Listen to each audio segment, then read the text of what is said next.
I think 6th grade was my first show. I wasn't great. Anyway, in the high school, and then I've done like countless productions since then. So I was in college when I went to Wisconsin, and then started here.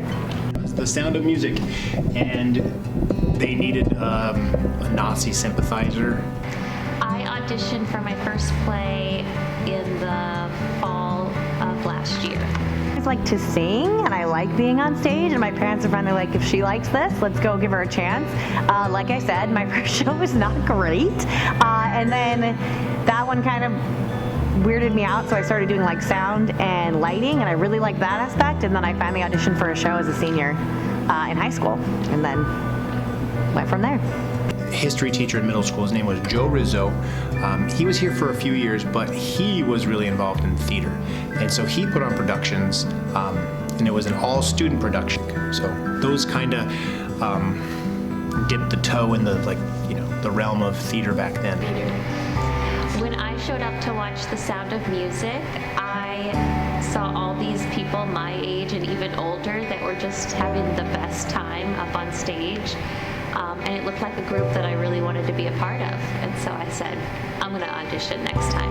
And I did. Number of shows. My community theater back where I'm from does like 10 shows a year. So I've done a lot of musicals. I was in Grease and Cinderella and Sister Act and Chicago and Joseph and the Amazing Technicolor Dreamcoat. I've also done just regular shows like Steel Magnolias. One was called Caught in the Net.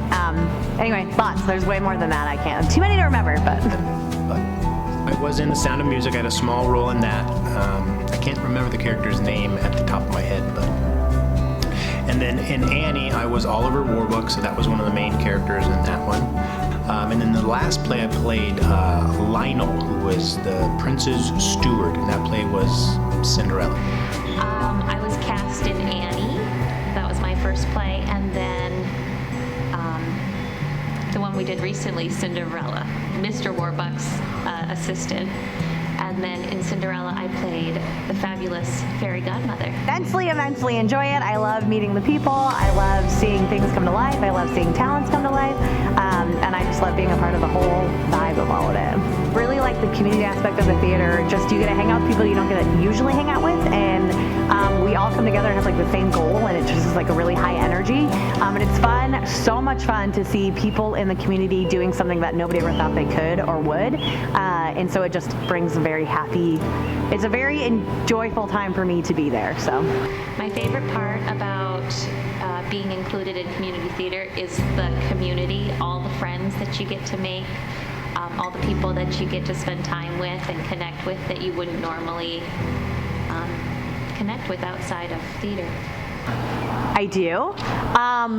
Usually it's standing next to the stage. We've done Lawrence and stuff, and right before I'm about to go on, I feel like I really have to go to the bathroom, like I got a full bladder.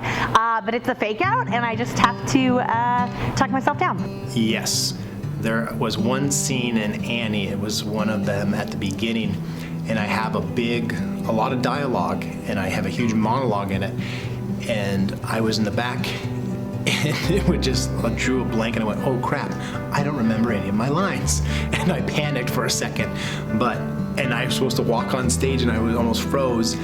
I walked on stage, and then the lines just came to me. But even small roles, I still get nervous. I do get nervous when it's time to perform, yes.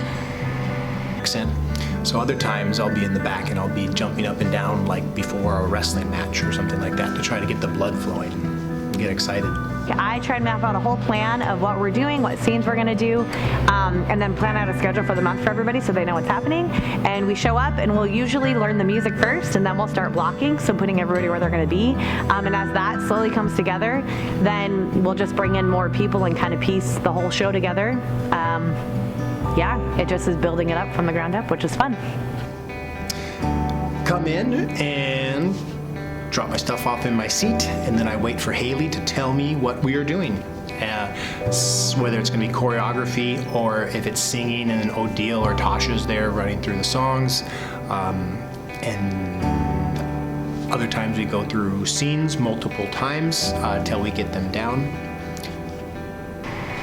Practice is really short and sweet most days. You just show up, you block the scene, which is where you decide where each character is going to stand or move throughout choreography, but you're usually in and out of practice in an hour and a half. You maybe practice 2 or 3 times a week. Fun. I'm still kind of learning the best way to run an audition. Last time we had people read, or the first time I did a show, we had people read and we had them sing a song, and then we would maybe have them read a few different parts. And then the next time we did it, we actually had them sing a scale and kind of figure out where their range was. And then we also had them read for different parts. I think we'd do callbacks again if we ever did that. Give us a chance to make a more informed decision, I guess. But yeah, they're open auditions. Anybody can come, and then anybody can sit and watch auditions as well. So it's open to the public. Yeah, and then we just take a look at all that. But it's at the Nolan Center, and you come in, you fill out your form, and then they're going to come up and say, what role are you applying for? I'm applying for this role. And then they have certain scenes, and you'll read the lines for that part. You don't have to have them memorized already. You can read them off the paper, and then Haley or somebody else will read the lines with you to see how you jive. There's another part in there where they want to see how well you sing. So they have you run through some scales, how high you can sing and how low you can sing. And then they ask you if you have a song that you've prepared or that you want to sing.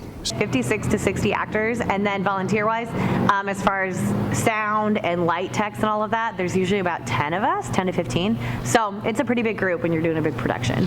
Kind of 3 main groups. You have the audio, and then you have the people that do all the costumes and the props and stuff like that. And you have the person that does the projections for the play. Then you have to have a stage crew in the back that actually moves props on and off stage. Numerous. If you're acting in a show, you're also volunteering your time, so those people are taking time out of their lives to do that. And then we also have people, I have a team that I usually work with that some will do sound and they put in a lot of hours. I have a costuming team and they put in tons of hours. And then of course our producers and all of the actors will usually step up and help out in other areas as well. So lots and lots of volunteers. That is a loaded question. Countless. I don't even know if I could count it. We usually start practices at 4 times a week, and I try and keep them within an hour to an hour and a half. As the show gets closer, it just depends on when we're at. I could be in the rehearsal 6 days out of the week, even 7 days, just catching people up. And then those rehearsals as we get to the end will usually last 3 to 4 hours. So it just kind of builds from there. But 2 months of that. 44 hours, 48 hours, 2 days worth.